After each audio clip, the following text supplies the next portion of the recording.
न कर तकदीर से शिकवा मुक़द्दर आज़माता जा। न कर तकदीर से शिकवा मुक़द्दर आज़माता जा। मंजिल खुद ब खुद मिलेगी, कदम आगे बढ़ाता जा। तो स्टूडेंट, आप लोग समझ रहे होंगे कि ये शेर मैम ने क्यों बोला है। ये एक मोटिवेशन के लिए आप लोगों को बोला है।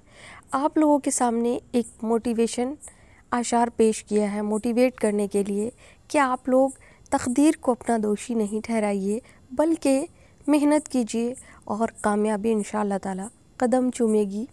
तो उम्मीद करते हैं कि आप लोग अच्छी तरह से समझ गए होंगे। एग्ज़ाम की सबको जल्दी पड़ी है, सबको परेशानी हो रही है कि कब एग्ज़ाम का डेट आएगा। पीजी वाले स्टूडेंट भी मुझसे सवाल कर रहे हैं और बहुत सारे यूजीसी नेट वाले, उर्दू वाले जो बच्चे हैं वो भी परेशान हो रहे हैं। तो इसमें घबराने वाली बात नहीं है।